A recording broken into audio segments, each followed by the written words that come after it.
Shoot, I'm recording a video. Crap. Okay. Okay. Welcome back to Full-Time Takes. It's your host, Kellen. And the Knicks, after 53 years, are NBA champions. Knicks fans, you can rejoice. And what did I say about Brunson? I vividly remember saying something about him being the biggest playoff riser in the NBA. Well, he dropped 45 points in a closeout game. Wow. And now that we're at the beginning of the NBA offseason, I had a thought. I know, crazy, right? I came up with an original idea. I thought that I'd give you one offseason move that every single playoff team needs to make. From the Miami Heat and the Los Angeles Clippers all the way to the Spurs and the Knicks. Also, please make sure to hit that like and subscribe button. And with that, let's get into it. So in this video, going in order of teams who were eliminated, we'll start with the Miami Heat. And I think the move this team needs to make is very simple. They need to trade for Giannis Antetokounmpo. Whatever they have to give up, whether it be young talent, shooters, draft picks, I don't care. If the Miami Heat plan to contend next season, they need to add Giannis to that front court with Mr. 83 himself, Bam Adebayo.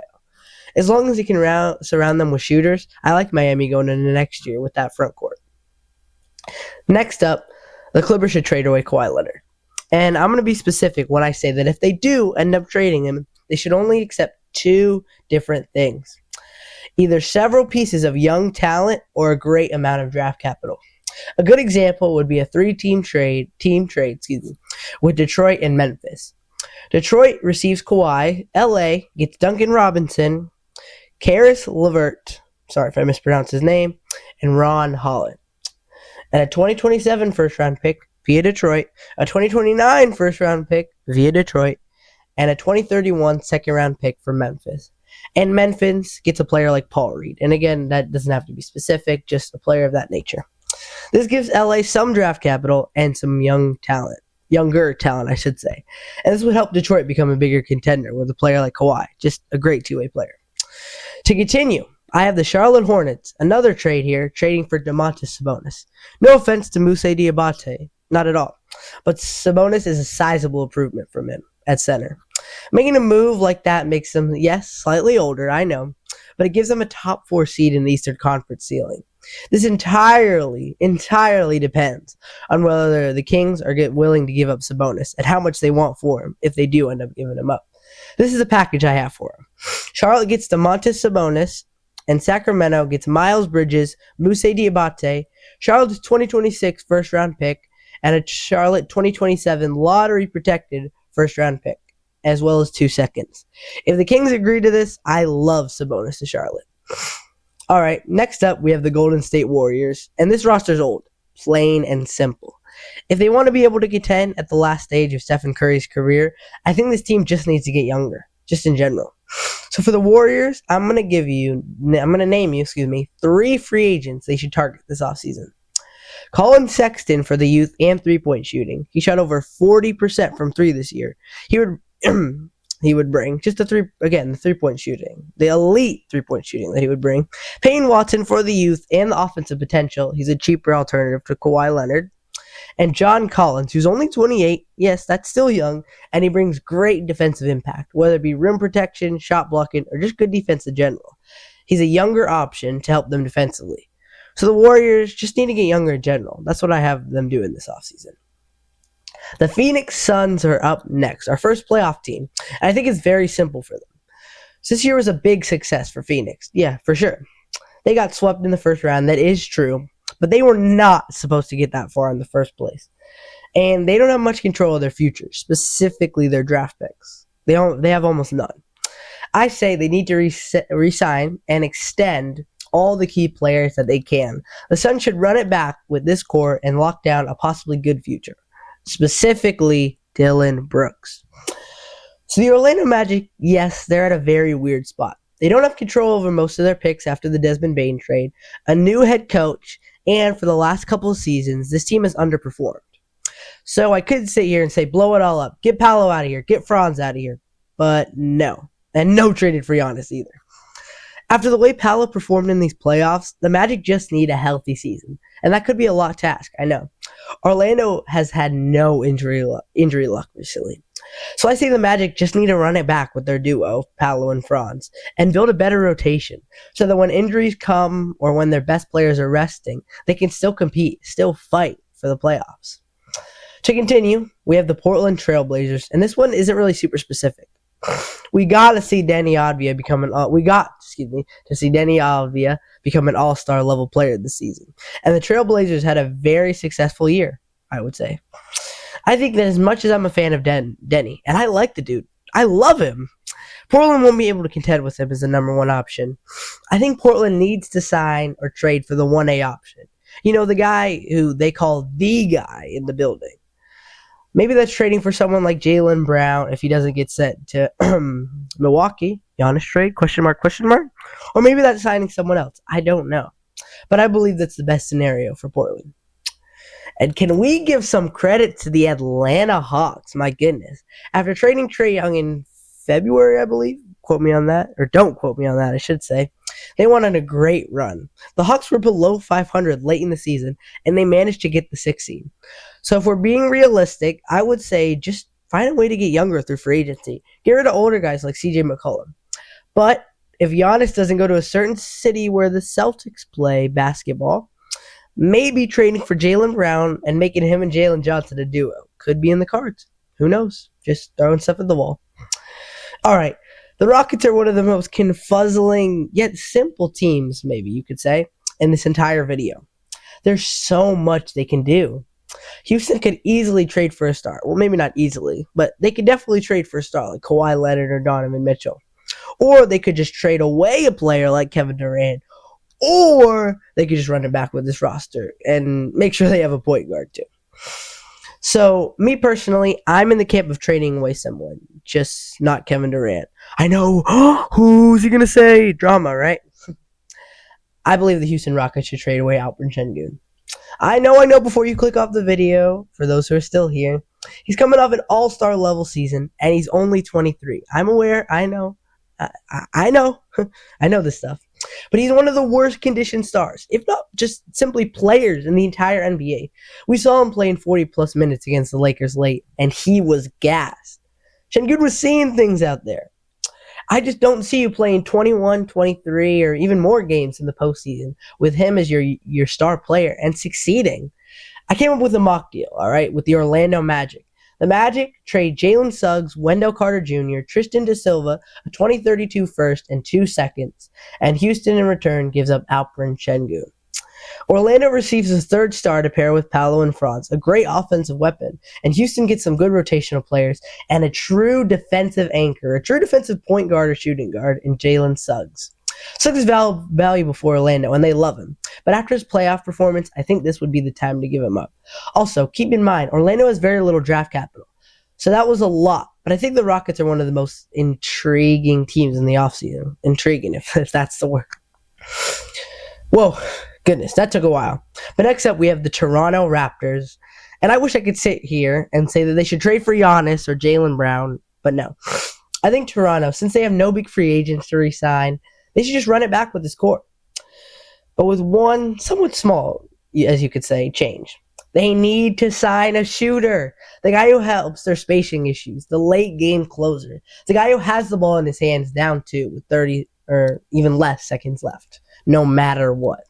I'm thinking of a guy like CJ McCollum or someone with that offensive mind, if you know what I'm saying. Next up, we've got the Denver Nuggets, and the season was a failure.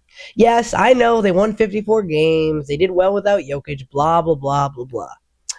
But they lost in 6 games to the Timberwolves. When won, they were definitely the better team. You, me, whoever's watching this, you guys know they're the better team. And the Timberwolves were injured. Edwards was out. Dante DiVincenzo was out. Ayo Dosunmu, or however you say his name, was out. And they still lost. Jokic played poorly, and Murray's putting his title of playoff riser up for grabs after these last few performances. But the Nuggets, yes, I sound worried, but they shouldn't panic too much. I believe that this offseason they need to keep Peyton Watson at all costs. He's only 25, he's young, developing, and he's a valuable offensive piece that they need to retain. And they might have to cut their losses elsewhere in order to retain him, but they have to retain him. The team I mentioned earlier, the Boston Celtics is next, and I think you and I both know what needs to happen. They need to trade for Giannis Antetokounmpo. And this is pretty simple for them. I'm going to be honest with you. Don't try to outbid Miami to the point where you're putting your future in jeopardy, yes. But they should definitely try to sign him or trade for him.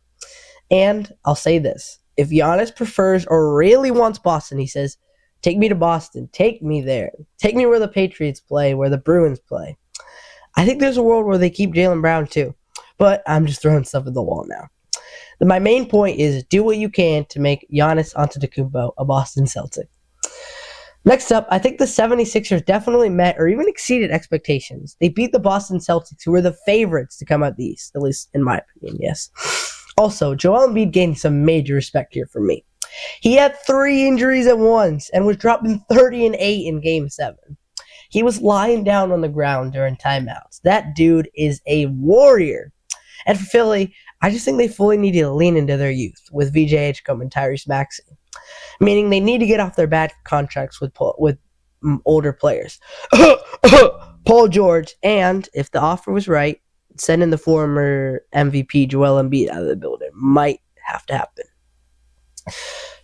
The Minnesota Timberwolves upset the Nuggets in the first round, even with injuries. And if Anthony Edwards was healthy, fully healthy against the Spurs, I believe they could have beaten them. So I'm going to give you 2 things that they have to do. First of all, the T-Wolves need to keep and re-sign guys like Mike Conley and Ayo Dosunmu. Again, that's not how you say his name, but I'm not even going to try.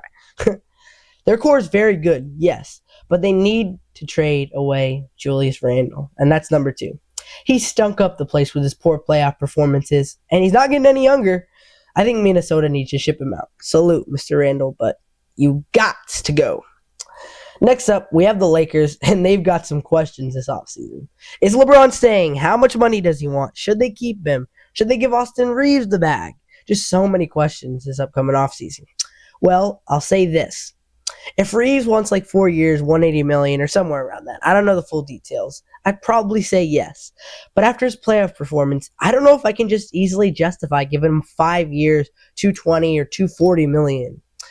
And if Braun leaves... But if Braun leaves, they almost have to. And I don't love him next to Luka just because there's very little defense. But who else do they have besides Luka when there's no Braun and no Reeves? They should consider not signing him if he wants a ton of money. But I also think they almost have to keep him. So I'd say keep Reeves. If Braun's willing to take a pay cut, then keep him too. And also, they need to go for a quality center like Trey Murphy. I don't know if Trey Murphy plays center, my bad. But a guy like Trey Murphy or a quality center, sorry. All right, next up, we have the 1-seeded Pistons who got eliminated in the second round, and I knew this team were frauds. Okay, now that's a bit of an exaggeration. My bad, sorry. But the Pistons were not the dominant 1-seed team some might have thought they were. The Orlando Magic took them to 7 games. And yes, some might say whether they decide to re-sign Jalen Duren is the big part of this offseason for them. But no, not in my opinion at least. I believe that they need to be focused on signing or trading for a second true scoring option next to Cade Cunningham. Yes, I know Duren averaged 20, but especially in the playoffs, Cade provided a ton, most of this team's scoring. And that's just not a winning formula. I like trading for a guy like Michael Porter Jr. or a Tyler Hero trade. Just those are some examples. The Cavs, the Cleveland Cavaliers have got some decisions to make this offseason. Whether it be James Harden's contract info or just his contract in general, deciding what in the world they're going to do with Donovan Mitchell. And if this roster needs to change at all, really, whatsoever. As you can tell by one of my prior videos, I'm not a very big fan of James Harden. I'm not a fan at all. But the Cavs have made it clear that they want to keep him in Cleveland.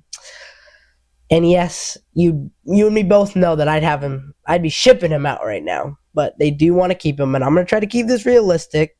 So I believe the Cavs need to make a splash. Not a cannonball, not one that gets all the water out the pool, but a splash nonetheless. I have them trading Jared Allen.